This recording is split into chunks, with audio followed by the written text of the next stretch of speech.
ஆச்சுங்க. வீடியோ பேசி டைம் அந்த அளவுக்கு இல்லை, அதனால பேசலை.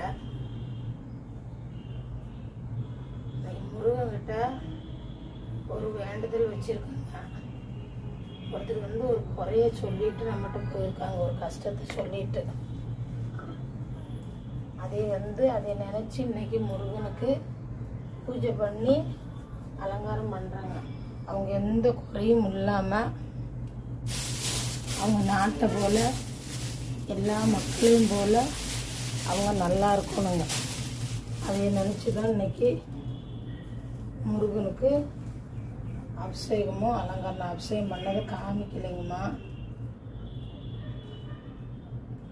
எந்த குறையும் இல்லாமல் எல்லா மக்களும் நல்லா இருக்கணும். அதுபோல் அவங்களும் அவங்க கஷ்டத்தை சொல்லியிருக்கிறாங்க நம்ம கோயிலில், அவங்களும் நல்லா இருக்கணுங்க. நான் அவங்கக்கிட்ட சொல்லியிருக்கேங்க, இந்த முருகன் நல்லபடி காமிச்சிட்டாருன்னா நான் அடுத்த மாதம் பழனிக்கு போவேங்க, நீங்களும் வாங்கம்மா. அதுக்குள்ளே உங்களுக்கு ஒரு மாற்றம் தெரியும். நம்ம நம்பிக்கை தான் நம்மளை வந்து வழி நடத்தும். நம்ம இது நடக்குமான்னு நினைக்கிறதோட இது நடக்கும், நமக்கு நிறைவேற்றி கொடுப்பாங்க அப்படின்னு நம்ம நினச்சிட்டோம்னா கண்டிப்பாக நிறைவேற்றி கொடுப்பாங்க. நடக்குமா நடக்காதா அப்படிங்கிற ஒரு அளவளவோடு நம்ம சாமி கும்பிட்றது, இது எனக்கு நடக்கணும் முருகா, எனக்கு நடந்துடணும் அப்படின்னு நம்ம நம்பிக்கை கும்பிட்டாலே போதுங்க. நம்ம எப்போவுமே நம்ம மனசில் ஒரு அளவளப்போடு கும்பிடக்கூடாது. எந்த சாமியை கும்பிட்டாலும் நம்ம ஒரு வேண்டுதலே வைக்கிறோம்னாலும், இத்தனை நாளைக்குள்ளே எனக்கு நடக்கட்டும் சாமி, நான் உன்னை தேடி வரேன், உனக்கு நான் ஒரு அர்ச்சனை பண்ணுறேன் அப்படின்னு சொல்லி, இல்லை நம்ம அர்ச்சனை பண்ணலன்னா கூட ஒரு 5 பேருக்கு நம்ம அன்னதானம் கொடுத்தோம்னா அது ரொம்ப பெரிய பலனுங்க. நம்ம சாமிக்கு வந்து அங்கே போய் உண்டியலில் காசு போடணும், நம்ம அர்ச்சனை பண்ணணுங்கிறதெல்லாம் இல்லைங்க. ஒரு 5 பேருக்கு நம்ம அன்னதானம் கொடுத்தாலே நமக்கு அதோட பெரிய பலனுங்க.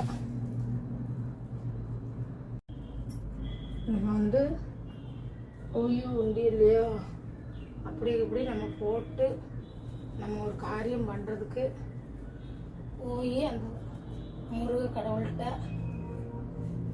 நிறைய பேர் இருப்பாங்க. அவங்களுக்கு ஒரு 5 பேருக்கு நம்மளால முடிஞ்சது ஒரு காணிக்கையா இல்லை ஒரு சாப்பாடா இதை நம்ம வாங்கி கொடுத்தோம்னா நமக்கு அது ரொம்ப பெரிய பலன் கொடுக்குங்க. நம்ம வந்து தர்மம் பண்ணுறதுதான் நம்ம குடும்பத்துக்கு நம்ம மக்களுக்கு நல்லது.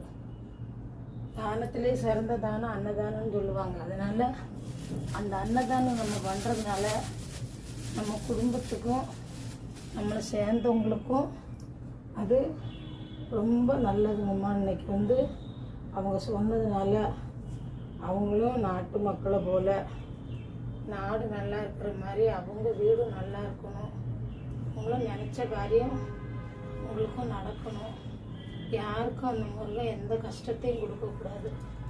அவரை நம்பி நம்ம கும்பிடுறோம், நமக்கு வந்து அவர் நல்லது பண்ணணும். அது மாதிரி நம்மளும் அவர் மேலே நம்பிக்கை வைக்கணும்.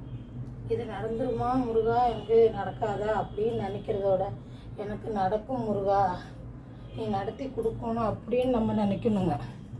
அதான் நமக்கும் நல்லது, நம்ம குழந்தை குட்டிகளுக்கும் நல்லது. அதே மாதிரி தாங்க யார் என்ன சொன்னாலும் சரி, நான் வந்து அவங்களுக்கு சொல்கிறது அதுதாங்க.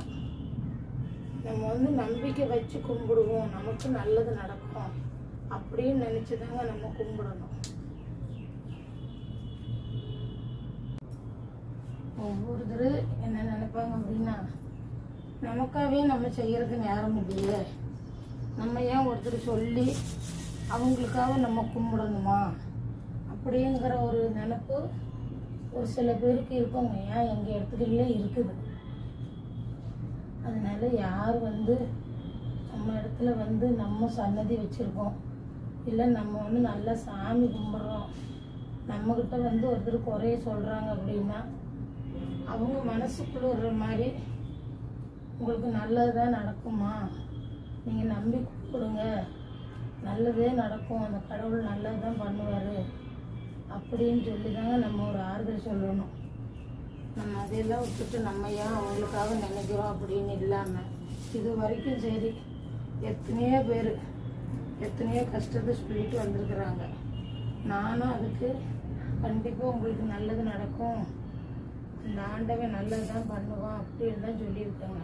அதேமாரி சில பேர் சொல்லுவாங்க, நீ அப்படி எல்லாருக்காகவே நினச்சி தான் நீ இன்னும் கஷ்டத்துலேயே இருக்கிறேன்னு சொல்லி நான் அப்பவும் சொல்லுவாங்க. அப்படி இல்லைங்க, நம்ம நேரம் சரியில்லை, நம்ம கஷ்டத்தில் இருக்கிறோம். அதில் ஒருத்தர் நம்ம குறை சொல்கிறதால நமக்கு அதில் எந்த பயனும் இல்லைங்க. அது இன்னும் கஷ்டம்தான்.